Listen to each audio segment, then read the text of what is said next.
kauban dira maayo kay naa ka karon. So, excited na ba ta? Na maminaw sa akong topic? So, bato-bato sa langit ang tamaan, magrepent na. Sige, mag-pray ta. Let's pray. Heavenly Father, praise and glorify your name, Lord. Lord, diligid ko expert ani nga akong i-share na integrity. Gihatag lang po ni sa ako, nag-learn lang po ko, Lord, sa imong wisdom, sa imong revelation, and even, Lord, sa mga other people. And I pray, Lord God, na ikaw maghatag sa boldness, Lord, as I share this word, as I share your revelation to these young people, Lord God. And Lord, Holy Spirit, I welcome you in this place and make this place holy. Anoint me as I share your word. All this we ask in the name of Lord Jesus Christ we pray. Amen. So akong i-share karon kay integrity. Ay, nabatay mga integrity diha. Unsa ang integrity? Being whole, consistent, truthful. Dili double face. Dili pod double life. Unsay pasabot ani? Dili secret agent o dili pod double agent. Kana galing dere hawd kay kamo praise and worship. Praise worship ka kusog ka mo raise imong hands. Yeah, amen. Pag-abot pod sa gawas, praise and worship pod ka didto sa disco. Dili pwede ka mag-double life. Kung unsay mo gipakita diri dapat inguna-ana pod ka sa gawas. Kung hawd pod ka mo serve diri, kusog kay ka mohugas, mo limpyo. Pag-abot sa balay dapat inguna-ana pod ka. Dili ko'y abtik ka diri, pero pag-abot sa balay, tapulan. Di masugo, dili abtik. No? Lanay. So, integrity is the foundation that a successful life is built on. You can have talent, vision, determination, but without integrity, you won't reach your highest potential. So there's a lot of compromise in our society. Daghan kaayo sa panahon karon na gina-normalize na ang tanan. Unsa ni? Una, dishonesty. Diba? Dishonesty. Unsa na? Lying, nadira ang panikas, cheating, o even stealing. So, kana, mag-share ko sa ako para at least isa-isahon nato. So ako, hiligid ko mangupit sa una sa akong mama. Sa inyong edad. Hiligid ko mangupit kay mama. Kay akong namatay mga papa, bata pagid ko. So ako mama na nagpadako sa mua. Imagine mo, ako mama na lang kayo nagpadako, nangupit pa ko. Nanagid ko kamangta sa una, no? And then kung naay makita na ko ng mga sinsilyo sa balay, ay ako ana ni. Oy, walay nakakita. Kung suguon ko ni mama magpalit og tuyo, ang sukli automatic. Kaya magtugad kay kapoy baya ano, init, baktas. Ana. So kung naiamutan sa school 300, apang ngayon 500. Of course, asa man di ay taani maka-computer. Asa man di ta maka-milk tea ani, di ba? Sa kupit man jud. Amen. Oh, amen pud mo. Sakman mo. So, makarelate jud ko kay mao gid ni akong ganahan ng mga kaistorya mga youth kay nag-agi gid ko kabuang sa una, no. Bakakon gid ko na dako. Sige lang gid ko alibay. Sa buton pa ang barkada. Bye-bye. Pamakak ha. Ingna nagikan ko sa inyo. Tudluan pa mamakak ang kauban. Unsa pa man, kawatan. Ang kawat namo sa una, namanggod ko sa gang, trip lang yun na. Sa mall, musulod mi, suot big jacket, ingon ani. Niya kung na'y magbitay-bitay dira, ay, basi makabalo ni sila ba? Naka-live ba? Ingan na, anong na'y magbitay-bitay dira mga borloloy, ipa-slide na diri. Nga na. So kanang sa mga grocery, kuha, sulod. Ang pinakakuyaw, ngawat mig mga electric guitar and bass guitar sa eskwelahan. Imagine mo giun sa paggawas. Kawat pag yun mi sa una og hard drive og sa computer. So, kana mga dishonesty usahay na mabuhat sa mga tao na mura ginormalize lang. Ikaduha, broken promises. Sige lang kong promise akong mama na magbago. Balik-balik. Oh, kapila na ko nagluhod sa bunggos ug sa asin, wa gihapon mausab. Mauna na kung ikaw na dugay mo uli tapos ginapauli ka sa imong mama kay nagkiat lang ka, bisag kinsa ra ka na barkada naglaag-laag, paminawa imong ginikanan kay concern na sila sa imuha. Di lang na nimo masabtan karon pero gipangga kasi mo ginikanan. Ngano man kay ang ilara gusto kay makatagan ka good future.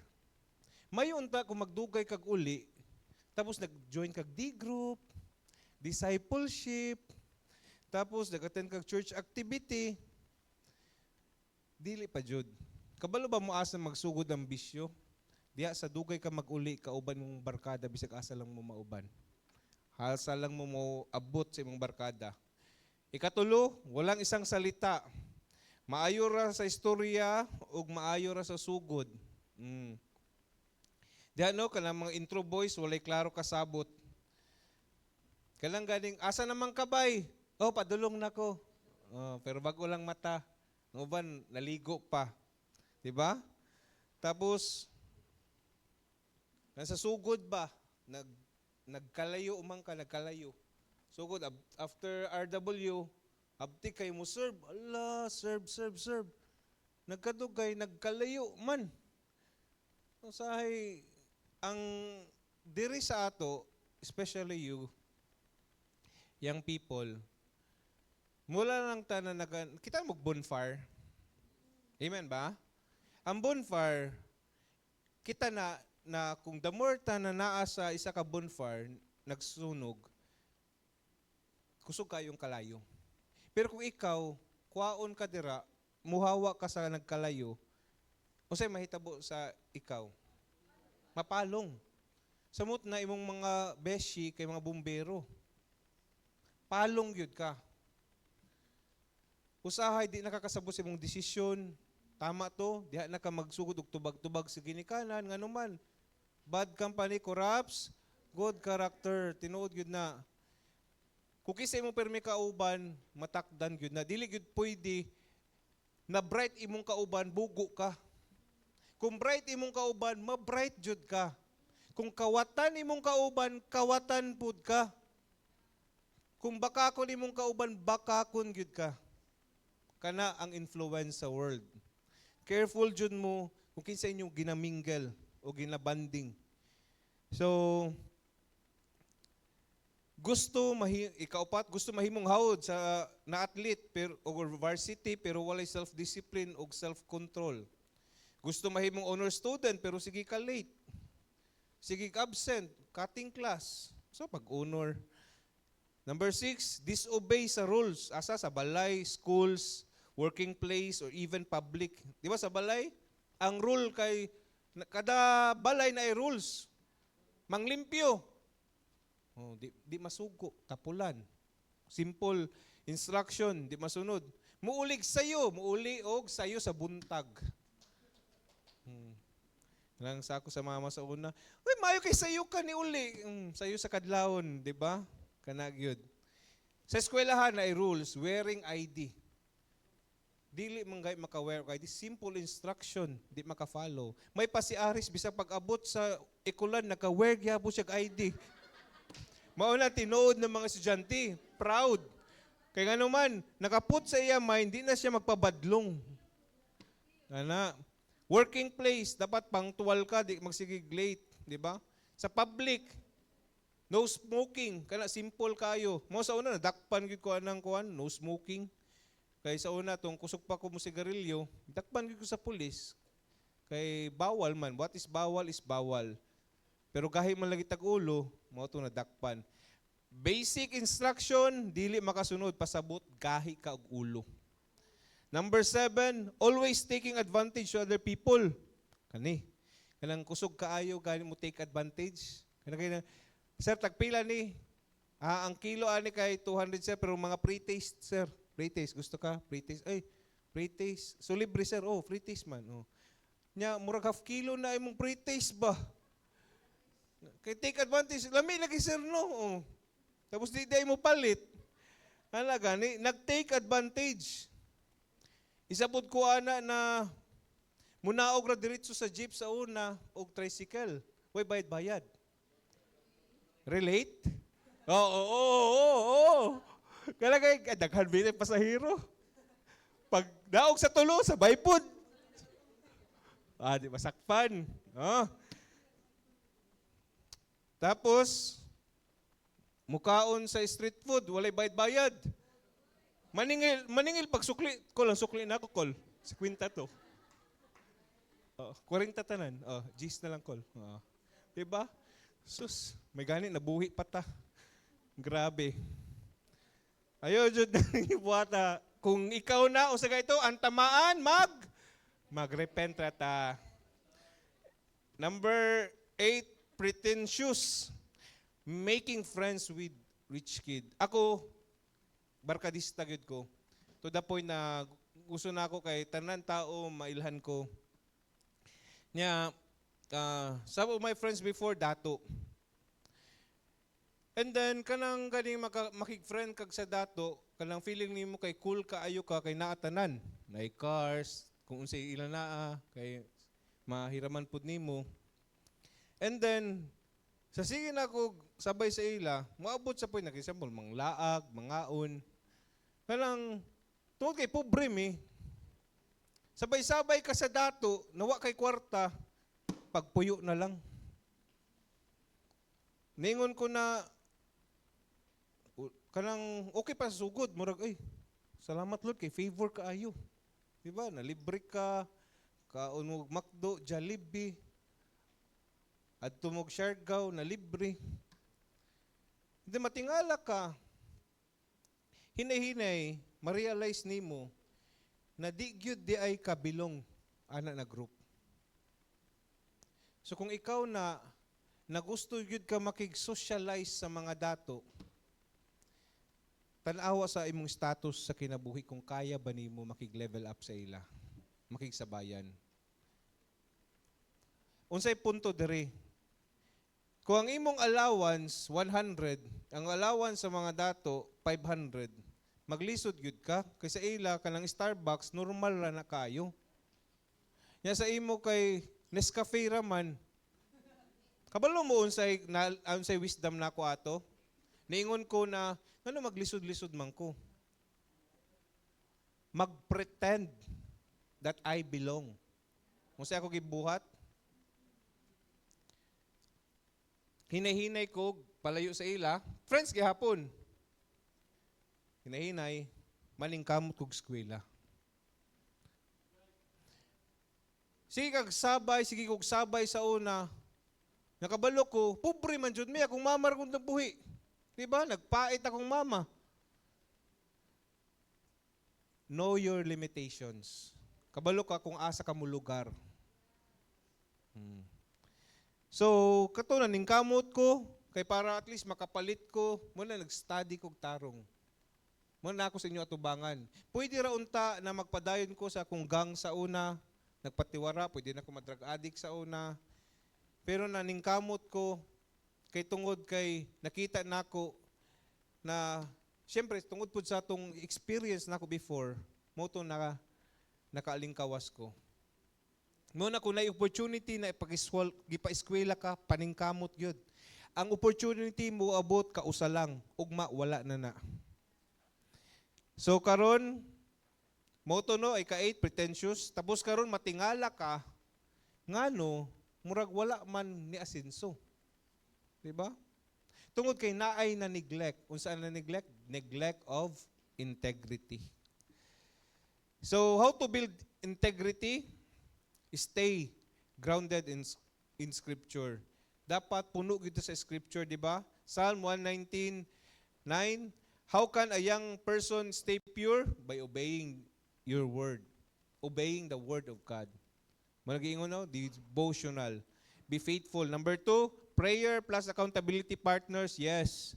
Because we are made to fellowship with God and others, our brethren. James 5:16, confess your sins to each other and pray for each other so that you may be healed. The earnest prayer of a righteous person has great power and produces wonderful results. Matong ingon ni Ate Kem ninyo kanina na importante gyud ang partners nato diri sa church. Kaya nga naman, they will pray for you and even care for you. Walay kuan nimo diri, church friend nimo, brethren diri sa church na kung na kay problema, okay lang na, i-shot lang na. Wala. Dito lang yun ka na makadungog sa imong mga friends gawas. Every time ako kuang gyud ko ana na sa una na ako'y problema, wala gyud. Okay lang na bay. I-shot lang na. Inom lang nato na. Maglaag-laag lang, gasto. Diri pa ka sa church, wala pa'y gasto, di ba? I-pray pa kanila. So, you seek for God's help, mentorship, and sa community. So, diri that time is magtinabangay ta. Consider your friends or kanang imong katapad na imong maklose na mauna siya imong spiritual partner. And need gyud nato diri na naa mo spiritual mentor. Kay para mo grow mo sa inyong spiritual life and even matabangan mo sa inyong asaman sa schooling ninyo, matambagan mo kung na may problems. Number 3, small daily choices. Be honest even in little things. Sa Luke 16:10, if you are faithful in a little things, you will be faithful in large ones. But if you are dishonest in a little things, you won't be honest with greater responsibilities. So mo ning giingon no, especially ganina gi-share man to sa akong asawa atong money handling. So diha pud ang promises and truth telling. Makita nimo sa ginagmay na butang kanang 100 nimo. Kabalo ba mo ang akong kuan sa una? Ang akong sabi tao kani, baon sa una. Kung nagreklamo mo sa 100 ninyo na baon karon kada adlaw, ako baon sa una 20. 20 pesos. Ambot ko unsa na lang ang ibaon ana. Kabalo mo sa iyo gibuhat kada weekend. Kada weekend when I was still in high school, magbaligya ko pandesal sa buntag og star bread sa hapon. Kaya nga naman, kung makaipon ko ana, pagka morning ana sa Monday, mo ato ko Mercury, mo palit ko mga chupi-tupi, kaya nga na flat tops, ibaligya na ako sa classroom para magkaroon kog allowance. Kung di ninyo ma-appreciate ang inyong gianagihan karon gusto niyo shortcut, di mo maging high roads, shortcut, mudako mo nagastador. Di ninyo mahatagan og value ang kwarta na ginagmay. Mao na kung dili ka maka-manage sa imong 100 per day, unsaon na lang ang 1 million nimo sa future na nagulat. Di gyud na mahatag ni Lord sa imo. Karon pa lang ginadisiplina na ka sa Ginoo. Diha pa lang sa allowance na gihatag sa imong parents. Don't buy things that you can't pay and you can't afford. Kuya Jet, I'm stretching my faith, di ba? O sa mga young pro, nagtuo ko na mag-increase akong sweldo. Sa mga student, nagtuo manggod ko na mag-increase akong allowance. Kuyawa ay. Stretch your faith before you sign. You sign on the dotted lines. Let God bless you first. Once you have the funds, then you can, unsa man, purchase it. Dili ka pwede sa hangin lang. Dapat gunitan sa nimo. But it's not integrity to make commitments that you know that you cannot you will not be able to keep it. Ayaw sige hulam og kwarta sa imong barkada para makasabay lang ka sa mga coffee shop.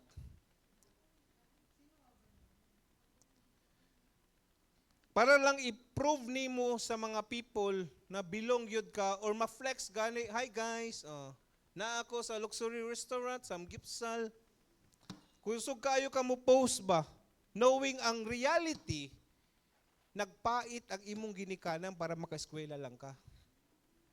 Nagpait imong ginikanan para makakaun lang ka. Para makapalit sa imong sapatos, sa imong medyas, para mapresentable ka sa school. Nya, kusog pa jud kayo ka mga saba sa imong ginikanan, na mura kag sikinsa. Maimo man responsibilidad na paeskwelahon ko, agoy, mo pa'y mamuyboy. Kaway batasan ba? Ngano makashare ko ani? Ingon anak ko sa una. Wala ko kabalo kung sa inyo giagihan, wala ko inadunggan, pero ang matamaan, magrepent na. It's not bad to have rich friends, pero kailangan gid ka makabalo sa imong limits. Kay bisag unsaon nimo apa sa ila di gyud ka kasabay. Sabay-sabay ka permi karon, what if magtaksi sila permi? Ana ba yung mga dato? Anak sa dato, magtaksi na sila kung wala ang ilang driver. Nya karon kay ang pamasahe kay 250, 300 tapos wa makay kwarta. Besh, ikaw na lang sa besh B, karon lang yun. Nakuhan ko ba allowance? At tumugmol, sabay-sabay ka. Nikalit niyo ng grupo. Oh guys, mananatag sine. Wa makay kwarta. Besh, librehin ko, besh. Sige na. Hala, gani.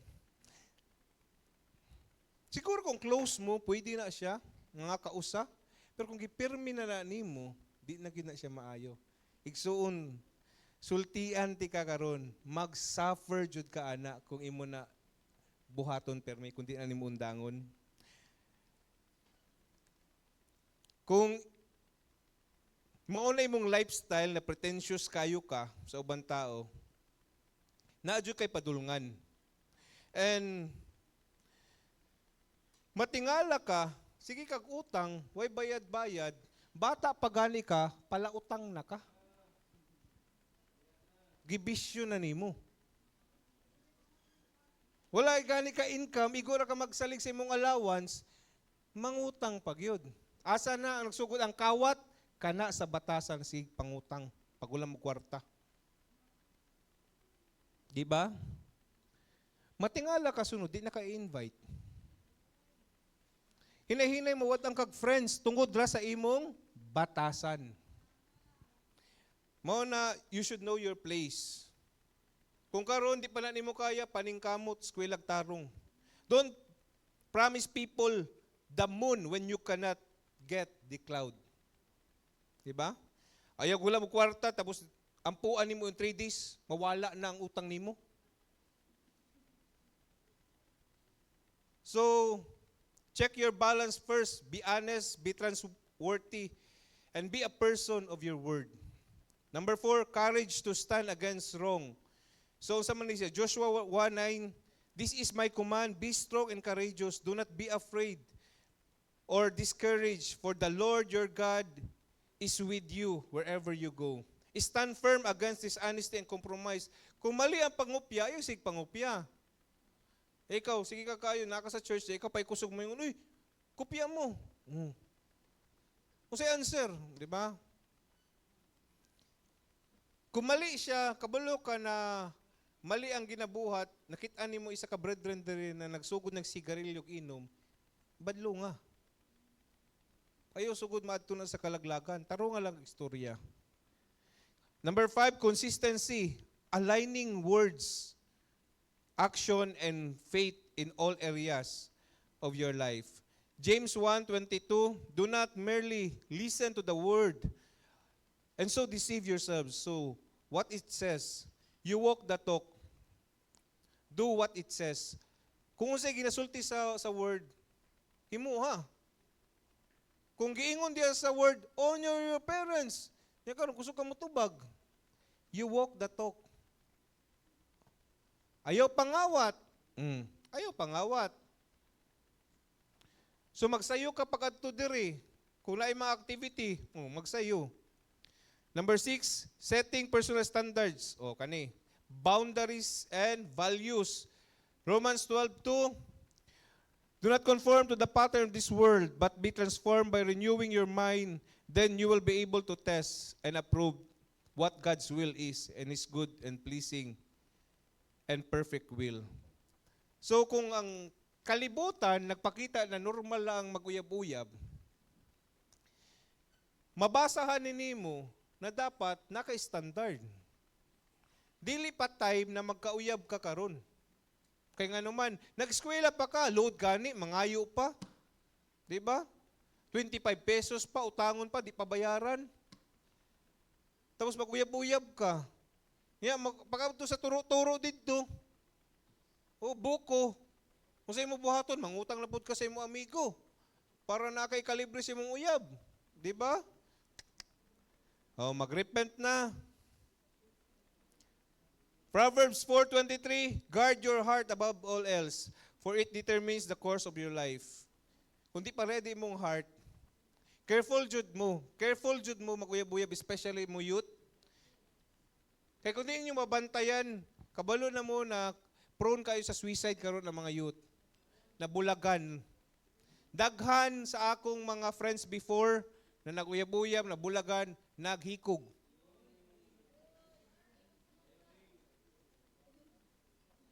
Nga naman, nabulagan, alangan di bulagan, wa may ika-provide.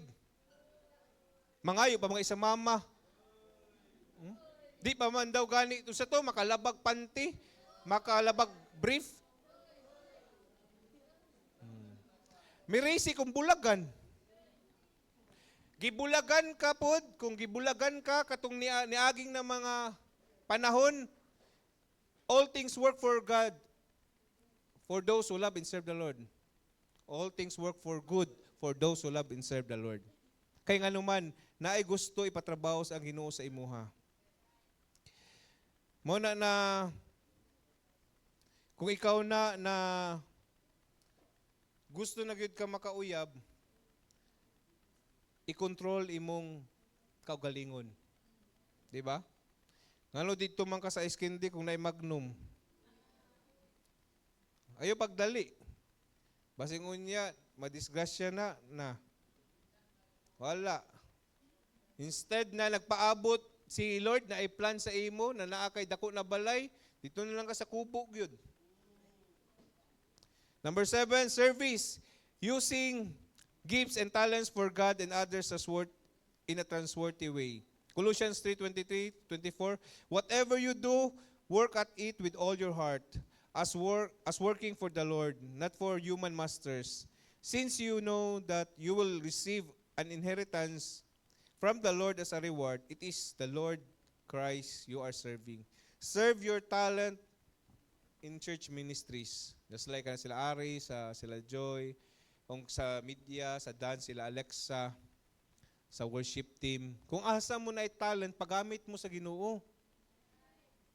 I tell you, kung di na ninyo gamiton inyong talent, mawag yun na.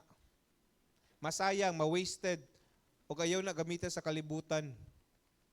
Masayang lang. Kung gipromote ka karon paspas imong talent, nag-promote ka ni Lord, na talented yun ka, paggamit yun sa Ginoo. Next, challenges to integrity. So, una yun na pressure and desire for acceptance. Kung dili ka dawat sa palibot nimo, ayaw na pagigsiksikan. Kay dawat man ka ni Lord. Bisag unsa pa ka. Diya pa mangyud ka sa makig-level, dili, ayaw na. Ayaw na, pahirapa imong self para mabilong. Muwear ka og mask just to pretend to be someone else, ayaw. Ikaw lang yun na mahatagan og pain. Tapos, number 2, social media culture. Image versus reality. Usahay manggod na ata sa social world karon, sa ang platform karon sa mga batanon, na cyberbully. Diha po makita kung ang identity sa mga youth, kung daghay mag-like or followers sa social media. Pero ang realidad di ay gamay ray friends. Nya na nagay gamay na friends, nag-away pag yun. Hmm. Di ba? Daghan gyud fake friends. Ang tinuod na friends kanang naa sa imo makaramay in times na naa kay hardship sa kinabuhi. Kung daghan kay kwarta, daghan kay friends. Kung wala kay kwarta, diha jud mailhan kung daghan kay barkada. Number 3, temptation in school, works, and relationship. So daghay temptation sa school, pwede diha magsugod imong bisyo sa work, pwede ka na diha na mga temptation pod sa kwarta, pwede ka mangawat dira. Relationship, dili pa time pero nag-join na ka ana. Number 4, hypocrisy in society and sometimes even church leaders. So dapat live authentically. And a person of integrity does the right thing when no one is watching. So dili mangupya kung walay nagtan-aw ang maestra, di ba? Dili manguha og gamit sa classmate. Di manghilabot. So nakoy kaila nagtrabaho sa una, nagsugod sa ginagmay, nag-work. Ang una, kawat-kawat sa og kuan, sito. Sunod mga gamit sa gitrabahuan. Ang pinakakuyaw nagkadako na ang gikawat. Dako nag-value. Eventually nasakpan. Karon natanggal sa trabaho. Kanang pagkawat nimo sa imong mama, kundi na nimo undangon, mudako na, mapriso gyud ka. I tell you, taas gyud imong kaabdanana. Nagsugod ang tanan sa balay. Mo na i-disiplina imong kaugalingon baguhag yun. So, ang tinuod yun na integrity, so dili sila mo mangupit og kwarta sa ilang ginikanan. Dili sige bisyo, dili sige tanaw og porn, masturbate, kay sila ray naa sa balay, wala bitaw sila Kuya Jetro dire, sila pastor, pwede ra ko, di ba? Ang tinuod na integrity, mubayad og sakto sa jeep og tricycle. Mubayad og tama kung magkaon-kaon sa street food, di ba? Proverbs 10:9, people with integrity walk safely. Mutug-an og tinuod dili mamakak. Mutuman og sakto sa sabot na oras. Kanang people with integrity gives their best whether anyone is watching or not. So mao gyud ni sila. Matthew 5:37, but let your statement be yes, yes, or no, no. Anything beyond this is of evil. Sa ato pa, ayaw sige promise pero dili nimo mabuhat. Kalang galing kusog pa ka moingon na cross my heart, gidamay pa nimong Ginoo. So, kung bakakon ka, bakakon na jud ka. Pero kung sa imo nabuhat sa una, sugod karon ayon na nabuhata. And God is very gracious. Otherwise, kung di na nimo i-stop, you will be condemned. So, kanilang, ang pinaka-perfect yun no, na example, when it comes sa ingon ana, is si Joseph. Di ba, remember, itong giingon na nasa si Potiphar, ang Potiphar wife, bisag wala si Potiphar, gisaligan siya, mura na po siya tag-iya sa balay. Tapos ang wife karon kay gitempt siya. Pero di gyud niya maako na mangilad siyang master.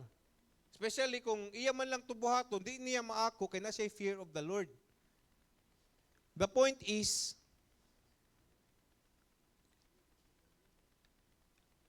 bisag walay nagtan-aw sa imo, God is watching you. So, usay man gud i-compromise nato ang atong mga ginagmay na butang pero wa ta kabalo naa na di ay gi-prepare si Lord na mas dako pa na. Di ba? Marag kuha na, shortcut lang ko. So, okay lang pero wala napay bigger plan si Lord. Ma-wasted, masayang di nimo maabtan. So, my challenge is start making things right.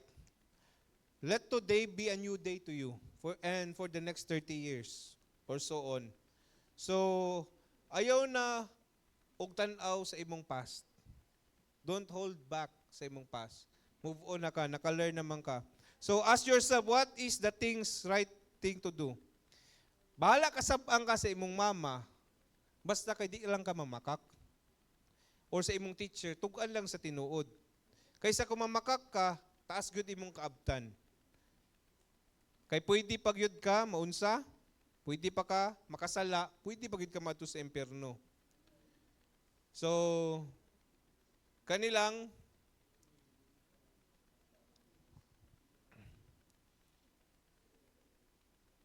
sa John 14:6, Jesus told him, I am the way, the truth, and the life. No one comes before the Father except through me. Sa ato pa, kung gusto ka magkaroon og integrity, tanawon na lang nimo si Jesus Christ. The truth, walay bakak.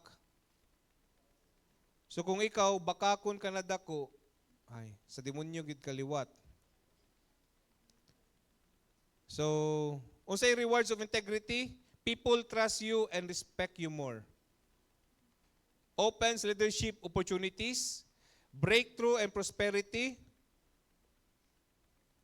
promotion in all areas, inner peace with God, and freedom from guilt and shame. Honoring God, fulfilling His purpose.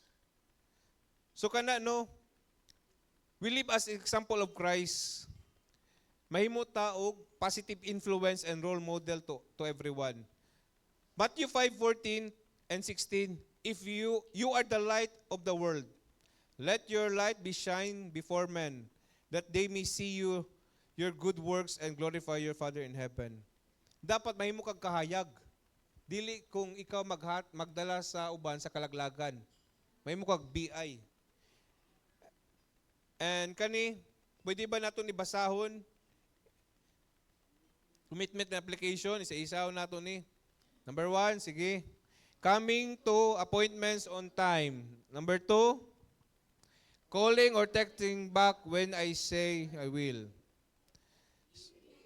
Confidential things, confidential. Number 4, saying yes or no instead of I will try but not really trying. Number 5, readily admitting and apologizing when I am wrong. Number 6, living within or even below my means instead of trying to impress people or enjoy a lifestyle I cannot afford. Number 7, letting people know in advance if I cannot make an appointment or deadline. Number 8, discussing issues only with those related to the problem or the solution. Number 9, expressing my views in a candid and constructive manner even if contrary. Number 10, be true to accurate and complete in whatever I say or write. Number 11, become leaders and role model in the church, family, and society. International ministries, vision, mission, and core values consistently. And lastly, integrity is not perfection but faithfulness to God in every situation. So ang challenge karon, choose one action this week to practice integrity. Bisag ka isa lang. Kung bakakon ka na dako, sa sunod, kung kalapulo ka mamakak sa isa kadlaw, sa sunod na week, 8 na lang. Diba? Sunod, kung mukawat ka si mama sa isa ka week kay kanapulo, sa sunod na week ka, 8 na lang. Kung nga na, yun. Hinahinay, hantod na mawa na. Perfecting holiness ta diri. Walay diretso na nabag-o. Grace na lang jud ni Lord kung mabag-o ka after ani. Mabag-o ka diretso. Amen? Sige, i-close atong eyes, mag-pray ko sa inyo. Heavenly Father, help us to live lives of integrity. Guide us to be honest in all we do, to be authentic before you and to others, and to make choices that honor you. Give us the courage to do what is right, even when it is difficult. In Jesus' name we pray. Amen and amen. Okay.